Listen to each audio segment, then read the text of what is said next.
For the last 47 years, time was the Islamic Republic's most reliable weapon.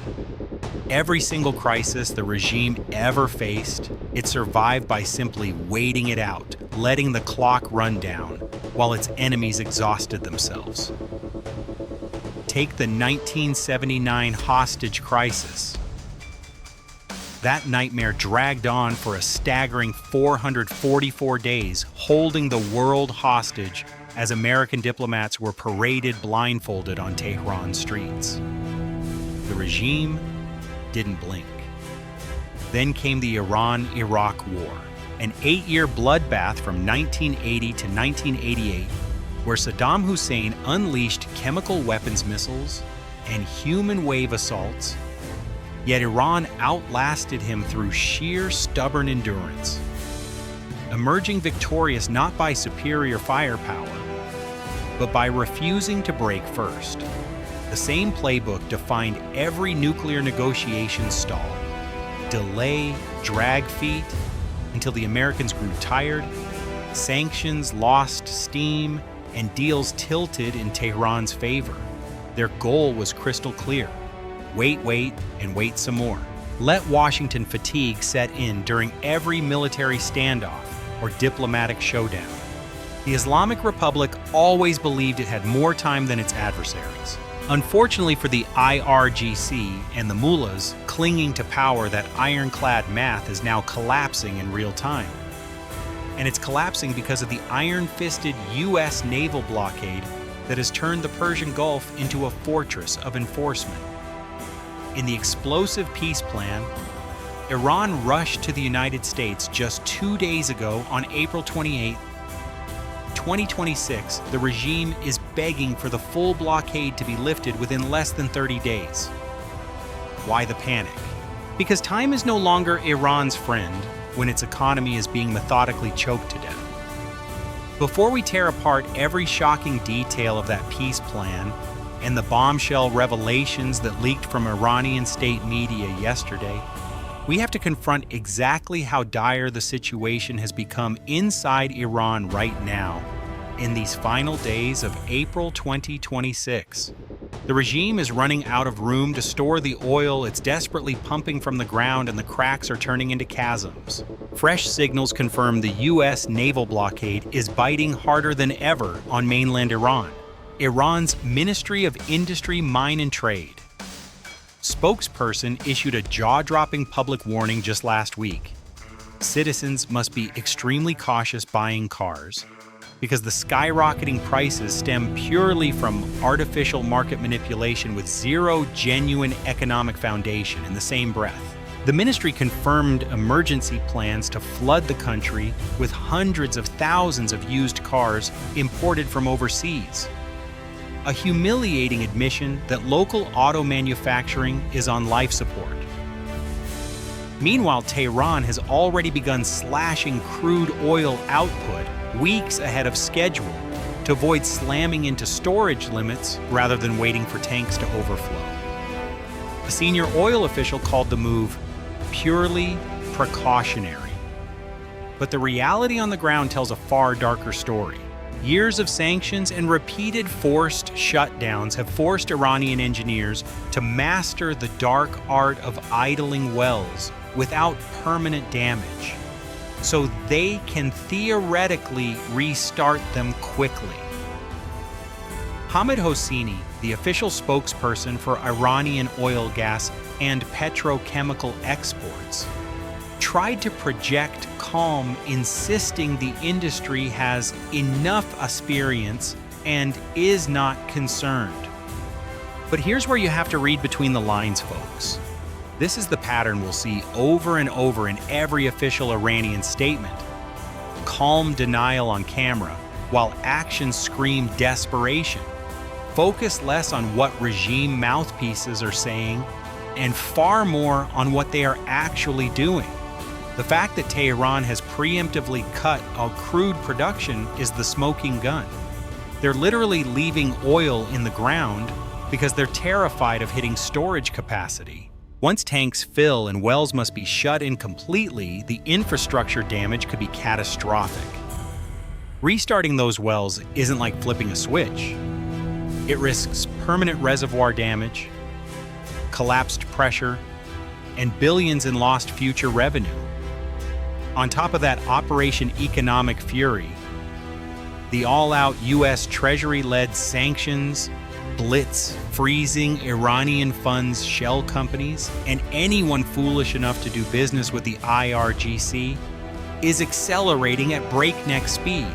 Before we go deeper into how that operation is crushing the regime, a quick reminder: if you're finding this analysis valuable and want to stay ahead of the curve on these fast-moving global conflicts, smash that like button and subscribe right now.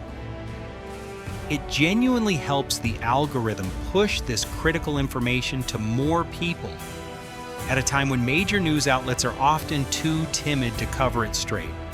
Wars and economic warfare dominate headlines in 2026, and our mission is to keep you informed with unfiltered truth. Thank you. Now let's get back to the action. Just this morning in late April 2026, Secretary Besant sat down for a high-stakes interview and delivered a devastating update on Operation Economic Fury. When asked about the economic chokehold, he didn't mince words. This began with President Trump's maximum pressure order last March, and 3 weeks ago, the president directed Treasury to shift into full economic fury mode. We were running a marathon for the past year. Now we're sprinting to the finish line. I can tell you we're suffocating the regime. They can't even pay their soldiers on time. This is a total economic blockade. Every part of government, all hands on deck. Our Navy has the Gulf locked down. No ships are getting through. We've ramped up pressure on anyone trying to wire money to the IRGC. He went further, exposing how the IRGC has been stealing from the Iranian people for decades with offshore accounts that the U.S. has now tracked and frozen. We're going to preserve those assets for the Iranian people once this conflict ends, he vowed. Secretary Besant also highlighted how Iran shot itself in the foot with its reckless aggression against Gulf neighbors. The UAE, once somewhat permissive toward Iranian shell companies evading sanctions, flipped completely after Iran launched over 2,000 missiles and drones in a massive barrage during the February to March 2026 escalation. Let's recount that battle in vivid detail because it changed everything. In a shocking pre-dawn assault that began around February 15, 2026, Iranian forces unleashed wave after wave. Approximately 1,200 ballistic missiles, 600 cruise missiles, and over 200 explosive drones targeting UAE ports, airfields, and energy infrastructure. The IRGC hailed it as a decisive response to perceived provocations, but the results were catastrophic for Tehran. U.S. and allied Patriot and THAAD systems, working in tandem with Emirati defenses, intercepted roughly 85% of the incoming projectiles. Still, dozens slammed home. Abu Dhabi's key oil export terminal took direct hits, causing fires that burned for 48 hours. Dubai International Airport saw runways cratered and passenger terminals damaged, and several commercial vessels in the Strait of Hormuz were struck, leading to a temporary shutdown of shipping lanes. Iranian state TV broadcast dramatic footage of explosions claiming total victory, while casualty reports from the UAE side listed over 40 civilian deaths and hundreds injured. The U.S. Navy responded swiftly with carrier strike groups launching precision strikes on Iranian launch sites along the coast, destroying at least 17 mobile missile batteries and sinking 3 IRGC fast attack boats attempting to swarm commercial shipping. By March 10th, the barrage had cost Iran an estimated 40% of its remaining missile inventory, with U.S. intelligence confirming the destruction of key production facilities. The UAE furious at the unprovoked kinetic assault. opened its books fully to American investigators, freezing billions in IRGC-linked accounts that had been hidden for years. That miscalculation, Secretary Besant explained, turned formerly tolerant Gulf partners into active partners in the squeeze. They miscalculated badly when they bombed their Gulf neighbors.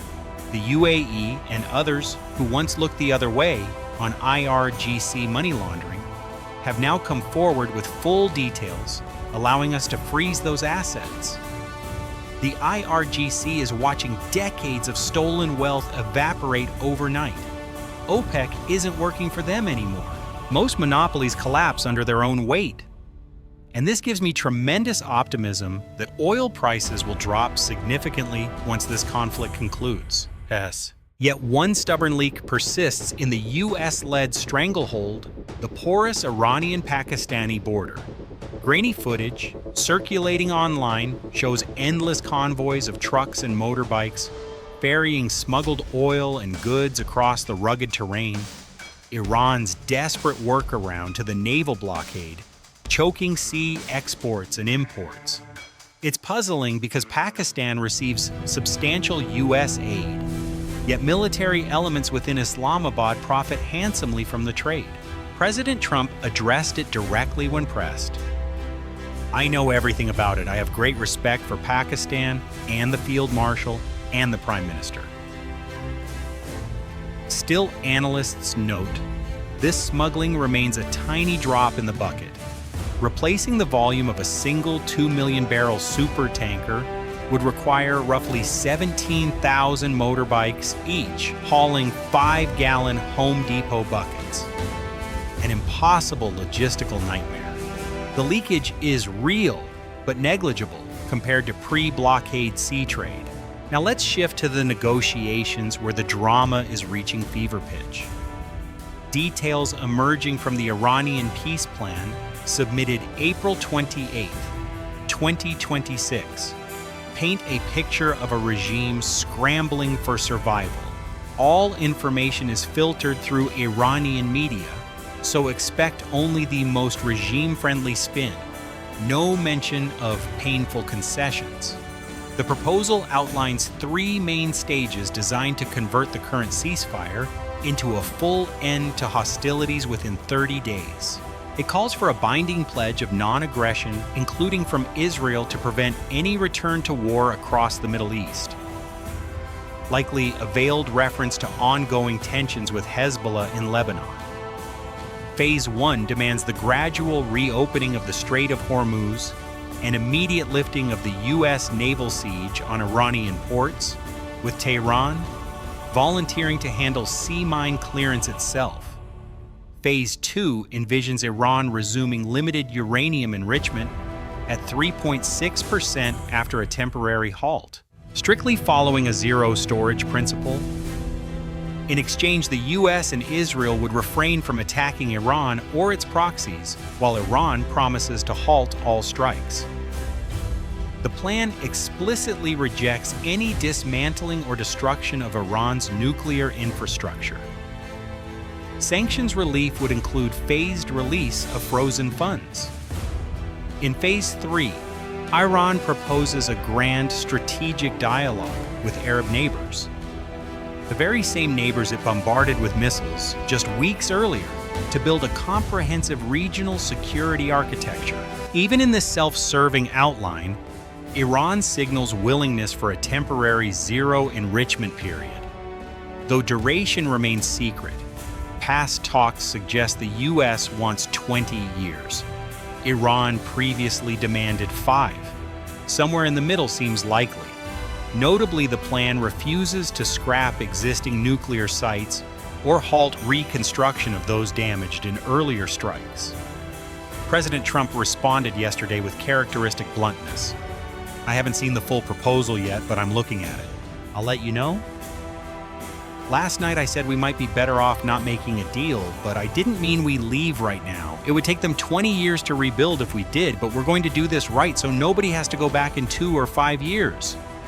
He tweeted, "I'll soon be reviewing the plan Iran sent, but I can't imagine it acceptable unless they've paid a big enough price for what they've done to humanity and the world over 47 years.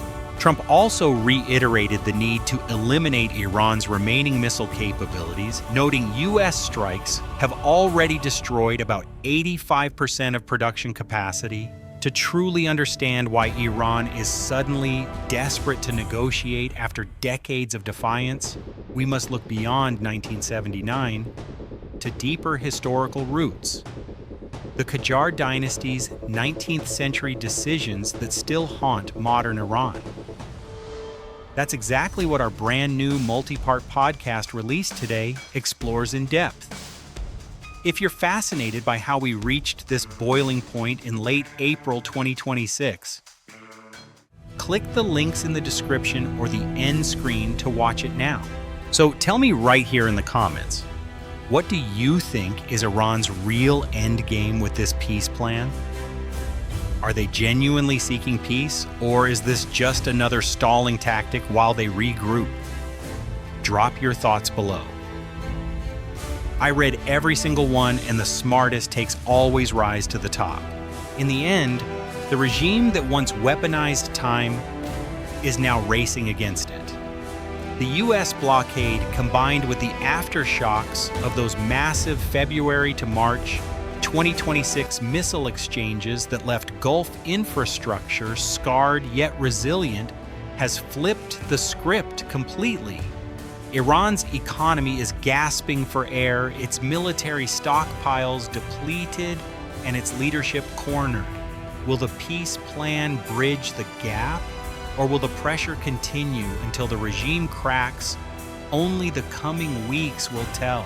Do you believe this U.S.-led economic fury and naval lockdown will finally force the Islamic Republic to surrender its nuclear ambitions and regional aggression for good? Or will they find one last way to wait it out? Let me know your honest take in the comments. Your voice matters, and the conversation here is what keeps this channel strong. If this update hit hard, like, subscribe and turn on notifications so you never miss the next breaking development. Stay informed. Stay ahead. We'll see you in the next one. Thank you for watching.